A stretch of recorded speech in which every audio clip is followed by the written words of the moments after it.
Well, Paul, it's so great to see you. I gotta say, it's not often that I'm in the position of interviewing one of my own kids. Yeah. So thanks for having me on your show. Well, we want to tell everybody out there that you're involved in this great project for our Whodunit Mother's Day special with the Stockton Symphony. And so I approached you maybe as much as a year ago, Yeah. asking if you'd be interested in developing the script. Did you kind of take it on just to make me happy, or did you think it would be a fun idea? Oh no, I thought it'd be a fun idea. I've always been a fan of murder mysteries, whodunit, anything from the Pink Panther and Inspector Clouseau to all the great Agatha Christie mysteries. I don't think I've written a full sort of live show like this. A lot of what I do is writing for TV shows, movies, that sort of stuff. It's actually really exciting to write something that will be performed live.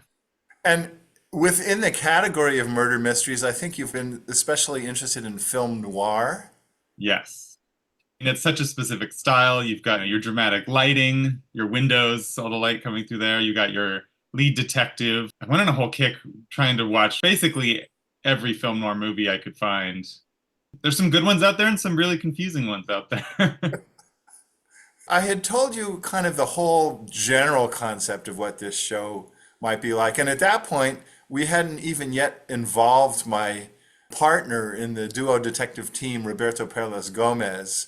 But I Yeah. kind of told you the general idea that, we'd have some musical famous themes that the audience would have to identify and somehow to come up with the whole arc of the story. What was going through your mind at that point?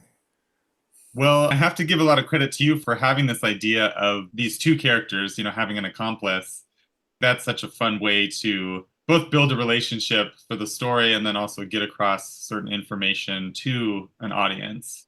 And I think that'll make it extra fun for the audience doing that interactive name that tune game.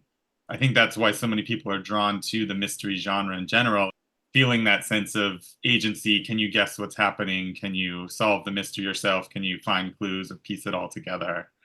There is the audience active participation part of this that will make it a unique performance.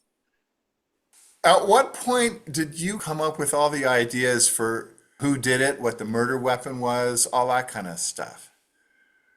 Well, it's helpful that I've had an upbringing where I've been to countless symphony concerts growing up.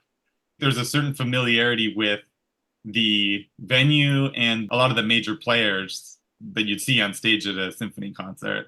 So I think that really helped just on the basic brainstorming level of what are some murder weapons that would be involved with a bunch of symphony musicians and what would some of their potential motives be, what are the different instrument sections, all those sorts of things. Drawing on that was a lot of fun because I already have some of that inherent background thanks to someone I know. Who would that person be? When I saw the first draft of the script after you had done it, it's actually one of the first times I've seen your process working. It's just really amazing. And I'm not just being a proud daddy moment here. You could say if it's bad too, you could be really honest. I kind of want to rewind to when you were in high school. When you first became interested in comedy as a career, when did you first start doing stand-up? Ooh, I was maybe 15 or 16. Yeah. I think I had always loved comedy in general, watching TV shows, comedy movies. I started really liking the idea of coming up with jokes. I found that to be a really fun exercise. There was actually a stand up show put together at the Tilly Lewis Theater in Stockton. That's right. It was a pretty small show, but it was a fun experience to be able to just come up with jokes and perform them live and get that sort of instant feedback of, oh, people are responding to this or they're not responding to certain things at all.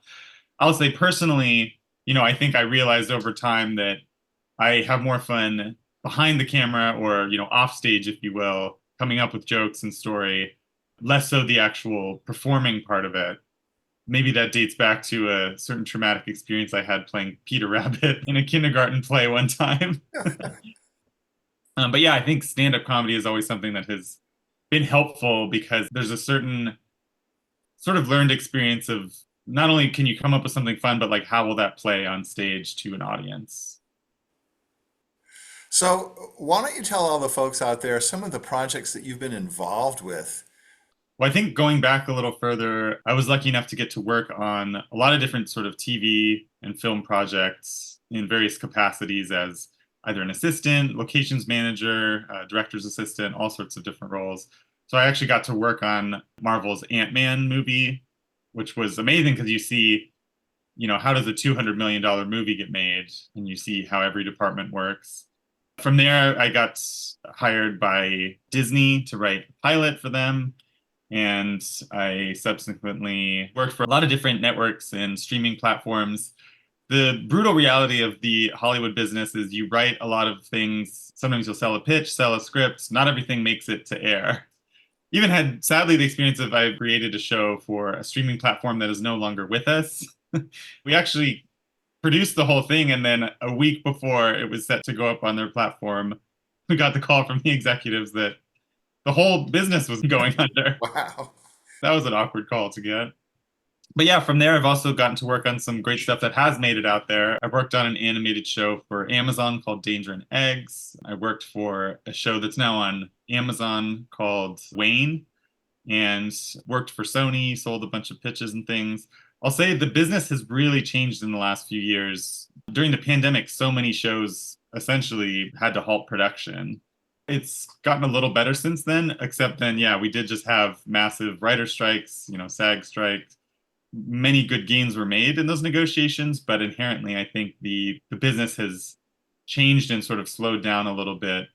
That's part of why I'm excited to be working on this is at the end of the day, I'm just trying to work on things that find an audience. Well, we'll definitely have an audience and a live one too.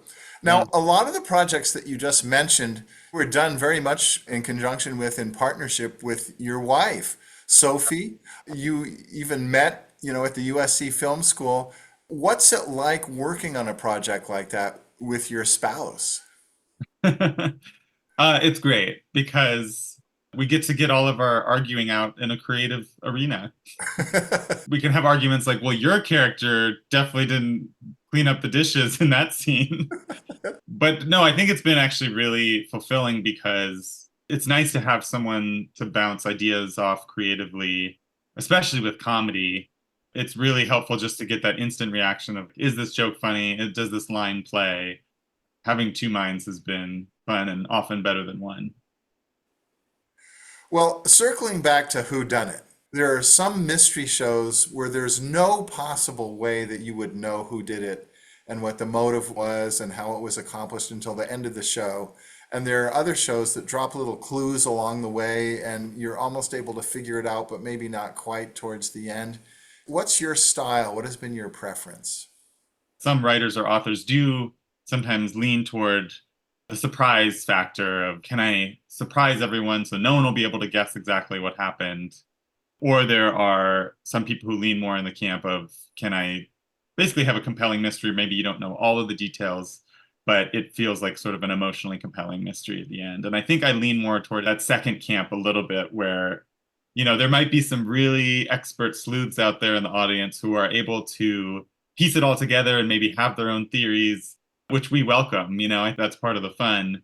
And hopefully, even if there's certain things that they may guess, there'll still be some surprises along the way that still give that sense of sort of fun closure and satisfaction at the end of it all. No matter what, it's going to be a riot. It's going to be absolute fun. And you have really injected a bunch of genius here, Paul. I mean, the script is just so fun. There's no way that Roberto and I are going to be able to deliver every line of it verbatim. We're going to have to kind of wing it on the stage, but everything that you've devised is so perfect. Well, thank you. I'm so glad to be a part of it too. And Yeah. I'm excited to see where you and Roberto take it all. I mean, I think it'll be a fun show where there's certain surprises that we have planned, but there's also certain things that we might not even be able to plan for. And I mean, somebody would have to fact check us on this, but I believe that a really strong demographic of the people who love to watch these shows, like Murder, She Wrote and Perry Mason and CSI and NCIS, are the moms. And so I think it's great that we're having it on Mother's Day. Yeah. Yeah. Mother's Day Murder. What's not to love? All right. We'll see you soon. All right. Thank you. Can't wait.